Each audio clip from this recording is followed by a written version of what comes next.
Welcome to WG University, Weber Gallagher's series of educational programs. This is our workers' compensation webinar series. I am Lucas Shovelock. I am presenting today with Jeff Seifert from our Harrisburg office, out of our Philadelphia office. If you would like to view this webinar again, share it with others, or see our other WG University programs, please visit Weber Gallagher's website, that's wglaw.com, and you'll find copies of this presentation under the WG University page. Also, feel free to contact the firm with any questions at questions@wglaw.com. Today's presentation is an update on opioid-related laws and policies. So let's get started.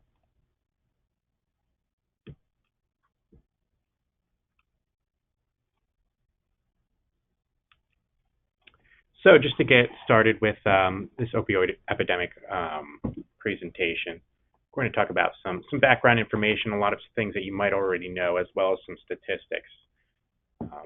Opioid epidemic is described by Pennsylvania Department of Health as the worst public health crisis in Pennsylvania.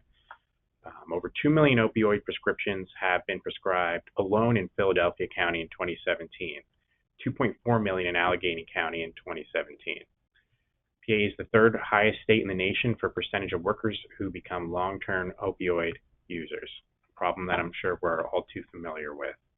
Every day, more than 115 people in the United States die from overdosing on opioids.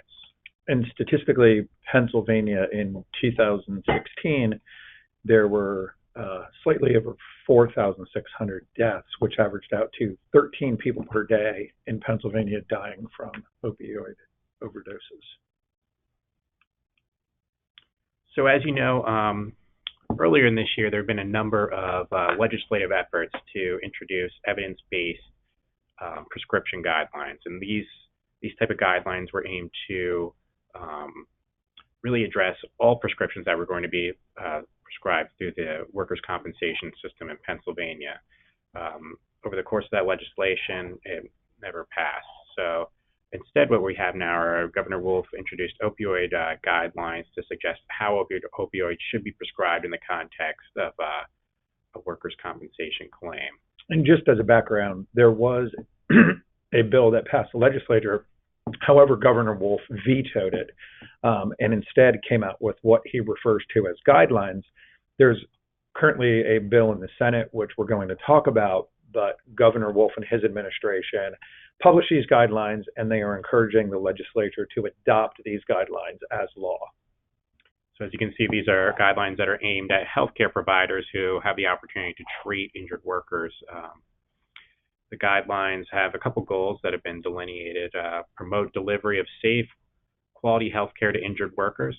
Seems like a reasonable thing that everybody would want. Ensure patient pain relief and functional improvement. I'm sure that's something people would want as well, considering the goal is to get an injured worker back to work after a work-related injury.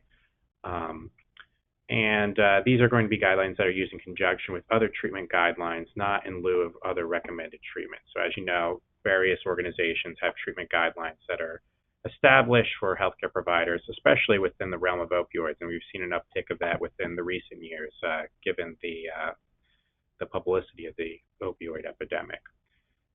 The goal is to prevent and reduce the number of complications caused by prescription medication, including addiction. Obviously, one of the greatest concerns we have in Pennsylvania with opioids. And there's going to be recommended opioid prescribing practices that promote functional restoration. As we said, the goal is to get the injured worker back to work. When addiction, the prior issue that we were just discussing, comes into play, we can have a bit of a conflict there. So just discuss the opioid guidelines as well, discuss some of the statistics that were pretty staggering within the context of a work-related injury. States that the average lost time for an injured worker taking opioids is 900% higher than those who did not. So as we can see, that's an issue that we want to address here in Pennsylvania, and a concern that many employers and insurers have when they're looking at the exposure of a claim and the duration of a claim once opioids come into play. The guidelines are considered to be best practices when prescribing opioids for work-related injuries. And so this isn't, as we said, this isn't law right now. These are just guidelines. It's not a hard rule that all prescribing doctors need to go by, but this is a suggestion, let's say. So there are a couple of categories when it comes to treatment of opioids. You obviously have the acute injuries, and then you have chronic use. So there's some guidelines for the acute, subacute, postoperative care. So that's what we're going to see right after surgery, right when we have an instance that first occurs.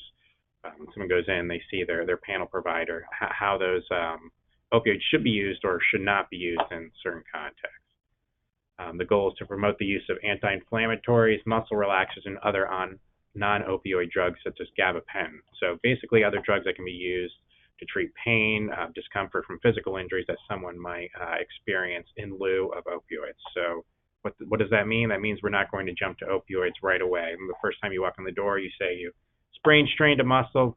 The doctor shouldn't be prescribing Percocet or any other thing that's going to create a problem that we might not necessarily need or might not predict right at the beginning of treatment. It's going to promote the use of supported pain treatments, so other treatments that can be used or coupled with medications such as rest, ice, elevation, physical therapy. There's some more interesting ones such as music, reassurance, exercise, chiropractic therapy, and mindful meditation. The guidelines recognize that opioids are not necessary to treat moderate to severe acute pain, but when they are used, they should be given in the lowest effective dose for the shortest period possible. One of the other things that the guideline addresses is that it makes a suggestion that when opioids are prescribed, at least by a treating physician, the prescription should not exceed 7 days. There's also a guideline that deals with emergency room visits, and what that emergency room visit guideline states is that the prescription should not be for more than 3 days, and it mandates that the hospital refer the injured worker back to a treating physician within 72 hours. So then we're just talking about subacute and acute instances. So what do we do with the long-term, those who need long-term pain management? So there's also chronic pain guidelines that were developed as well. As we've been hearing from a long time, the idea is that opioids have a limited role in treatment of chronic non-cancer pain. As we know, many cases, prescriptions don't always abide by that policy. We see plenty of people with long-term opioid medications within the workers' compensation context. Non-pharmacologic modalities should be considered as well. Similarly, as we were discussing before, other treatment modalities such as TENS units, physical therapy, massage, acupuncture, chiropractic manipulation, and mindfulness-based therapy. These are just other options that should be used as opposed to the long-term use of opioids due to the risks that are associated with it. They're going to promote the use of non-opioid medications such as those already described for chronic pain. Again, anti-inflammatories, muscle relaxers, other medications that can be used in lieu of opioid medications. The guidelines recognize that when opioids become necessary, the physician should discuss the potential benefit of the treatment, and that benefit should outweigh the significant risk of opioid addiction. Guidelines note that chronic opioid treatment should only be provided by a licensed specialist, and in conjunction with that type of treatment, they indicate that there should be, standard drug screenings done, as well as evaluation for psychiatric disorder, taking into consideration the patient's substance abuse history, and also work in conjunction with the prescription drug monitoring program, which is essentially a database for physicians to cross-reference when other physicians may be prescribing opioids at the same time. So there are other guidelines that are also discussed in terms of the effectiveness of opioid medications within the context of a work injury. It's recommended that providers pay attention to the effect of opioids on a patient's work status, meaning can they work while they're on the opioids? Is that something that they want to do? Can we return them to work while they're on the opioids, given the secondary effects of the opioids, mainly impairment, and also the progress toward the return to work. So when we're discussing things like addiction, if you have someone who is taking opioids for a chronic illness, and they are impaired, and their job, for instance, might require them to operate machinery. The idea, at least, is that the prescribing physician who is adhering to the goal of the act to return someone to work, think about, hey, are opioids going to be appropriate for this particular individual and the role of getting them back to that job that we're discussing. And then also there should be a discussion about the risks associated with increasing opioids to address increased pain, which rarely leads to increased pain control. As we know, we have, you'll see over time with your long-term chronic pain patients, they develop essentially a resistance to the effectiveness of the pain medication. What we see is opioids increasing over the duration of the claim. And in turn, your exposure increasing as well with the cost of those medications. It's not unusual to have someone who has a release type of medication that's covering a daily period, 24-hour, 12-hour period, as well coupled with a breakthrough pain medication that they can take as the pain basically overwhelms the other opioid that they're already taking. And there's actually been conditions that have been studied in the context of someone with taking long-term opioids, and especially the increased opioids, is called opioid-induced hyperalgesia, which is when someone's actually experiences more pain as a result of the opioids that they're taking. So as you can see, for some instances, opioids are contraindicated for effective treatment of an injured worker. And the guidelines further state, in conjunction with that, that opioids should only be continued if there is clinically meaningful improvements which are observed by the treating physician. The guidelines discuss that this should not be something that is purely subjective. Rather, there should be clinically meaningful objective improvements. And the other thing that the guideline does is it promotes planned opioid tapering for someone who has been on opioid medication for a long period of time. The treating physician should have a plan in place for how to taper off of that opioid. So before we were discussing some legislation that was previously before the governor, and those were the broad evidence-based prescription guidelines, where it was going to essentially encompass all prescriptions that could be prescribed within the workers' compensation arena, and whether those would be reasonable and necessary per se based on how they're being used. So more recently, the Senate has introduced a new bill, that's Senate Bill 1187. It was introduced on June 1st of 2018. And you'll see that this somewhat mirrors some of the language that was described in those other bills with the broad scope evidence-based prescription plan. And the plan is, quoted from the bill, developed evidence-based prescription guidelines appropriate to the prescription of pain medication drugs prescribed for or related to the treatment of work-related injuries, included but not limited to the type of dosage, duration, prescriptions, and specifically including opioid medications and any other pain medications the departments have recognized as potentially addictive. So what we're looking at is an evidence-based prescription guideline for providers within the context of opioids and other pain medications that have been known to be problematic, especially within the workers' compensation context. So when we're going to adopt those guidelines, or when they do have the comment period and the opportunity to adopt those guidelines, some things to be considered. The goal is to assure the injured workers access to reliable, safe, and effective prescription medications. This is an aim to cut off injured workers from pain medications or prevent them from obtaining them at all, just to make sure that they're used responsibly and effectively in order to really meet the goals of treatment. To do so, there will be a limited duration and dosage of all prescribed pain medications and include consideration of treatment options beyond the prescription of pain medication and drugs. So as we discussed, there are other options other than just prescribing opioids to someone on the first time that you see them for maybe a lumbar sprain strain, whether that be therapy or non-opioid, less addictive drugs. In addition, the bill discusses establishing guidelines in order to measure the management of all pain medications, including opioid medications. So how would this work? What would be the effect on a case that you have on someone who's on long-term opioids or even short-term opioids within the a workers' compensation claim. So the prescription of medications falling within the evidence-based prescription guidelines shall be deemed reasonable and necessary. So more or less, there's a safe haven here for these opioids if they're being prescribed within those guidelines that we just discussed, or that will be adopted with more specificity if the bill were to be passed. The prescription of medications not consistent with the guidelines shall nonetheless be found reasonable and necessary if. So I find this to be a little bit interesting. If the prescribing physician has submitted documentation explaining the medical necessity of the prescription to the insurer or self-insured employer at the time of the initial prescription on a form prescribed by the department. So what does that mean?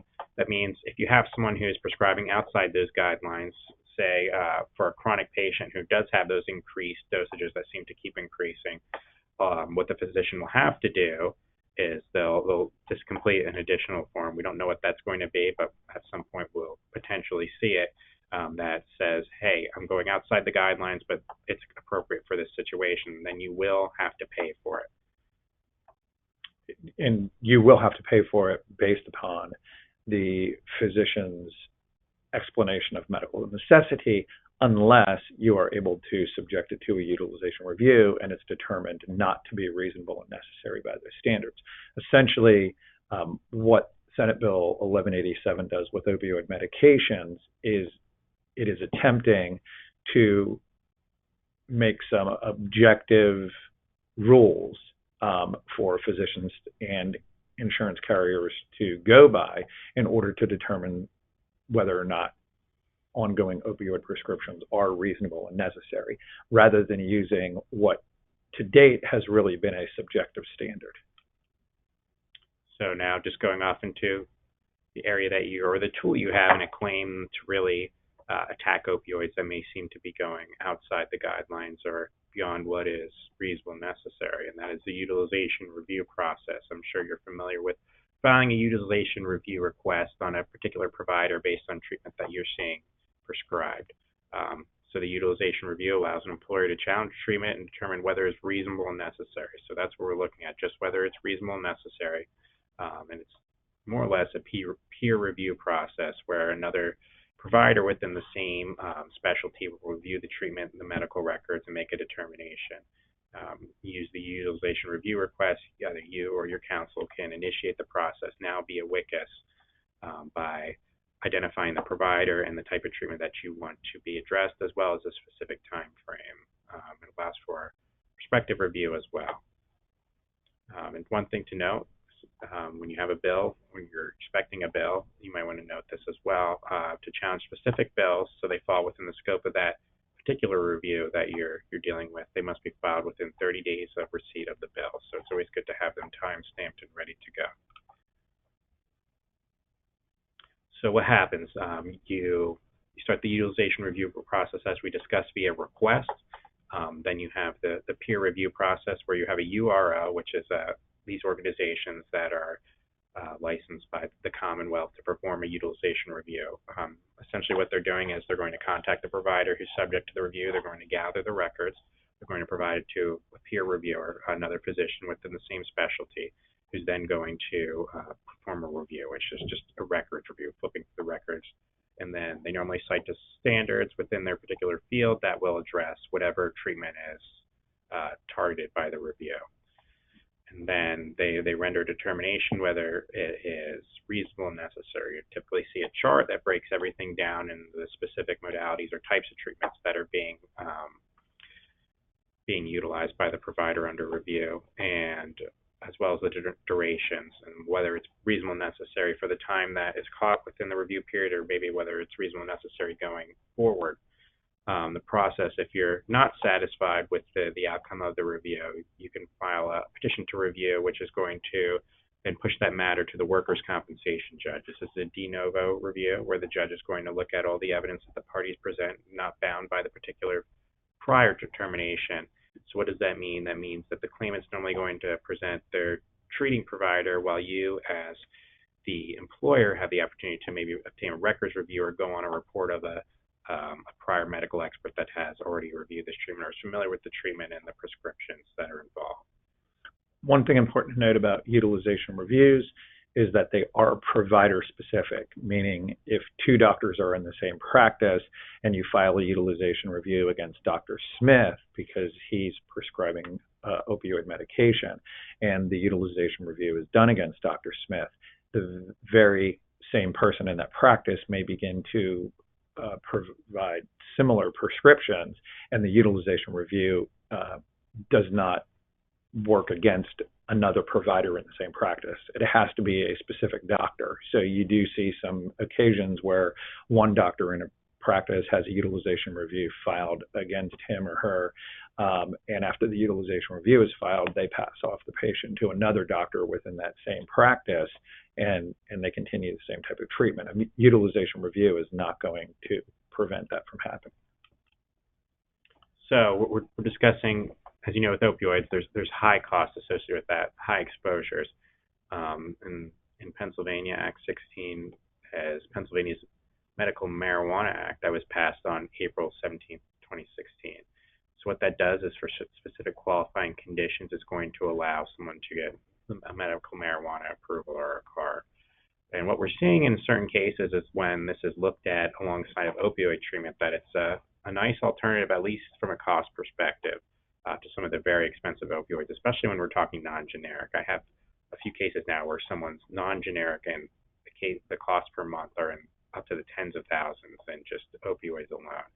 So with the medical marijuana, there are going to be some qualifying conditions, which there's going to be a provider who does the whole screening and qualification process to approve that person for medical marijuana. But here are the qualifying conditions we're looking at: ALS, Lou Gehrig's disease, autism, cancer, Crohn's disease, and one that we might see within the context of a workers' compensation claim specifically would be damage to nervous tissues or spinal cord with objective indication of intractable spasticity. So those are going to be, you're going to get a lot of your lumbar injuries, your cervical injuries, those where we traditionally see long-term opioid use. Epilepsy, glaucoma, HIV, Huntington's disease, inflammatory bowel disease, intractable seizures, MS, neuropathies, PTSD, that's another realm where we might see some work-related injuries, Parkinson's disease, severe or chronic intractable pain of the neuropathic origin, or severe chronic or intractable pain in which conventional therapies, intervention in opioid therapy is contraindicated or ineffective. So there's a catch-all for all of our chronic pain issues that we might see within a workers' compensation claim. And the final one is sickle cell anemia. So there's a whole process by which the medical marijuana comes into play in Pennsylvania under Act 16. They must be prescribed by approved physicians. They complete this 4-hour training course on medical marijuana and the use of medical marijuana. There is a list for patients seeking a provider who's on this the approval. It's based on PA Department of Health. You can go there, you can search. I think you can type in your zip code or city, and then you can find who's on the list in your area where you could get approved for medical marijuana. The patients are then, the technical term is certified. You'll see some providers, I've already seen this in a deposition where someone was asking whether or not they were prescribing medical marijuana, but as the provider appropriately stated, they are certifying people for the use of medical marijuana. And then there's the law also allows for medical marijuana. It's going to be produced by specific growers, and there's a whole permit and licensing process associated with that. And then the medical marijuana products have to be obtained from a dispensary. You can't just buy it on the street. And the other thing about the medical marijuana in Pennsylvania is that the products under medical marijuana will include liquids for vaporizing, concentrate, and actual pill forms. It doesn't permit any type of plant or plant products for smoking to be used as a medical marijuana. So few revenue incentives, it's going to be taxed at a rate of 5%. There are specific criminal offenses that have also been created as a precaution for medical marijuana, the improper use or sale. And this is the big one then I'm sure you're aware of, or you've been advised of after the passage of the Act, that nothing in this Act shall be construed to require an insurer or health plan, whether paid for by the Commonwealth funds or private funds, to provide coverage for medical marijuana, What does that mean? It means that as an insurer or an employer in the workers' compensation arena, you're not required to pay for this type of treatment. However, there's been sort of a workaround that we've been seeing in other jurisdictions, not really fully fledged out in Pennsylvania, is the reimbursement. So that says that the notion from the language in the Act suggests that you don't have to do direct payments. So what happens if someone pays out of pocket and then they sort of take the backdoor route and they say, hey, I want to be reimbursed for my out-of-pocket expenses here. I'm sure you've had similar situations where you had to reimburse workers for out-of-pocket medical expenses, and we're seeing that, and some judges are using this in other jurisdictions. I know it's been mentioned a bit in New Jersey, where judges order reimbursement of out-of-pocket medical expenses related to medical marijuana. So you'll have a claimant go out, get certified, start picking up medical marijuana, and then file a petition with the judge to essentially get that paid for. We haven't seen that a whole lot in Pennsylvania. I mean, I haven't. Have you? No, I've had a couple cases dealing with medical marijuana, and interestingly, in those cases, there really wasn't a fight between the carrier and the claimant in reimbursing for those expenses, simply because in the cases that I've seen, the medical marijuana takes the place in those instances of very extremely expensive topical creams, which in alternative, so what happens is somebody's using the topical opioid cream and the carrier challenges that by utilization review. During the utilization review process and during that period while it's under review, the carrier is not required to reimburse or pay for that prescription, and so the individuals, changed over to medical marijuana, which in those cases it was much less expensive.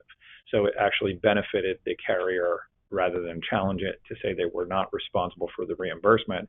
It was much more cost effective to pay for the medical marijuana than the more expensive topical creams.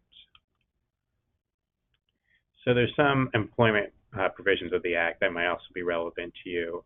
There's an anti-discrimination provision specifically stating no employer may discharge, threaten, refuse to hire, or otherwise discriminate or retaliate against an employee regarding an employee's compensation, terms, conditions, location, or privileges solely on the basis of such employee status as an individual who is certified to use medical marijuana. So essentially, if someone comes to you, a new employee, and they say that they're using medical marijuana, or you can't treat them any different than anyone else. With use in the workplace for medical marijuana, the law also indicates that nothing in this Act shall require an employer to make any accommodation of the use of medical marijuana on the property or premises of any place of employment. Also states that this Act shall in no way limit an employer's ability to discipline an employee for being under the influence of medical marijuana in the workplace, or for working while under the influence of medical marijuana when the employee's conduct falls below the standard of care normally accepted for that position. This seems to be one of the biggest questions I receive from clients regarding medical marijuana, and I approach it the same as if somebody was previously taking an opioid medication. You do not have to allow you don't have to allow an employee to actually use medical marijuana on your property. But again, you want to make sure that employees are safe. If they're under the influence of medical marijuana, similar to if they were under the influence previously of an opioid, and it's affecting their conduct, this Act doesn't in any way limit an employer's ability to discipline that employee. So with the Medical Marijuana Act, there's some acts within the workplace that are not permitted. The undertaking of any task under the influence of medical marijuana, doing so would constitute negligence, professional malpractice, or professional conduct. Obviously, we can't have people under the influence of medical marijuana, just like any other drug or prescription drug that would impact significantly their ability to function in the workplace. A patient may not operate or be in physical control of any of the following while under the influence with a blood content of more than 10 nanograms. That those tasks that they're discussing are chemicals requiring permits from federal or state government, high voltage electricity, or other public utilities. So they're kind of common sense things, same type of things that you probably don't want someone doing under opioids. You don't want them doing as well if they're using medical marijuana. A patient may not perform any employment duties at heights or in confined spaces, including but not limited to mining while under the influence of medical marijuana. Again, some additional common sense things, but maybe some challenges that an employer may have when dealing with someone who eventually is prescribed medical marijuana for chronic pain. Employers may also prohibit an employee from performing any task which the employer deems to be life-threatening to either the employee or other employees. And in that, this type of prohibition of not allowing someone under the influence of medical marijuana from performing certain tasks shall not deem to be an adverse employment decision, even if the prohibition results in financial harm for the patient. And essentially, in layman's terms, what that means is if an employer takes somebody out of a higher paying job because they deem it to be a life-threatening type situation, the employee can't turn around and sue for discrimination or something like that, even if they're financially harmed by that. The final note about acts that are not permitted, specifically at work with being under the influence of medical marijuana, is an employee can be prohibited by an employer from performing any duty which could result in public health or safety risk.